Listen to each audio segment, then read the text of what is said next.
কবিতা সংলাপ নাকি সংগ্রাম? এদেশ আমার।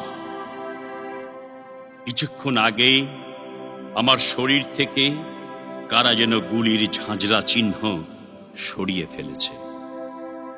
তারা হয়তো আমাকে ইচ্ছে মৃত্যু হিসেবে প্রচার করবে, গুনে গুনে প্রচার করবে 52 জন নয়, মারা গেছে মাত্র একজন। স্বাধীন দেশে মাথা নোয়ালে মাটি আমাকে ঘৃণা করবে। তাই দুহাত উঁচু করে মুখের অস্ত্রকে যখন ছড়িয়ে দিচ্ছি, স্বর্ণ চাঁপার সুবর্ণ চরে গণতান্ত্রিক অধিকারে ট্যাক্সের টাকার বুলেট এসে আমার শরীরে বিঁধল। ওরা ভুলে গেল ওরা আমাদের ভাই। ওরা ভুলে গেল এক বাংলায় একই মায়ের সন্তান আমরা।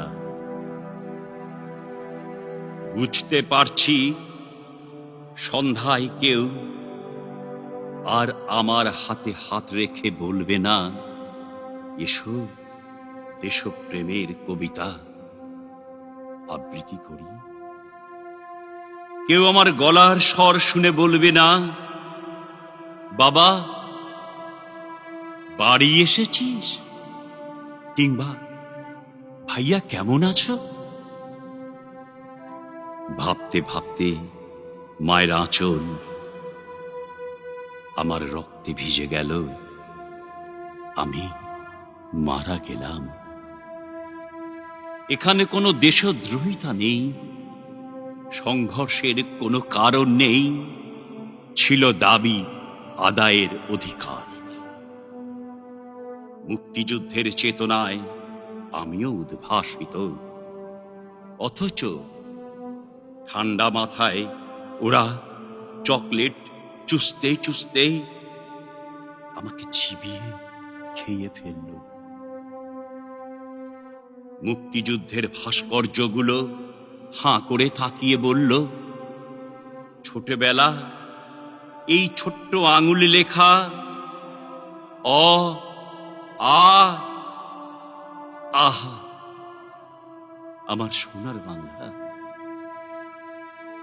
এক বিন্দু রক্ত থাকতে তোমাকে কফিন বন্দী হতে দেব না। এদেশ আমার। সুন্দরে সজ্জিত এক রমণী মাথায় হাত রেখে বলল, তোরা ভীষণ আটকে গেছিস।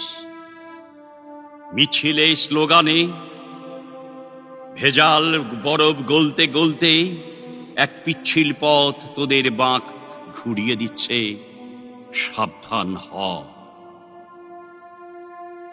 তোদের দাবির বিরুদ্ধে যদি কেউ মৃত্যু লিখতে চায়, কবিতা লেখা ছেড়ে দিয়ে মুক্তিযুদ্ধের চেতনায় তীব্রতর স্লোগান ধর। ভুলে যাস না তোরা ক্ষুদিরাম, সূর্য সেন, তিতুমিরের বংশধর। ওদের জানিয়ে দে, তোরা প্রতিবাদ করতে জানিস, মরতে জানিস, বেহুদা অস্ত্রের উল্লাস কিভাবে থামাতে হয় তাও জানিস, যেমন পাকিস্তানকে জানিয়েছিলি। ওদেরকে এও জানিয়ে দে, বাধা দিলে বাঁধবে লড়াই।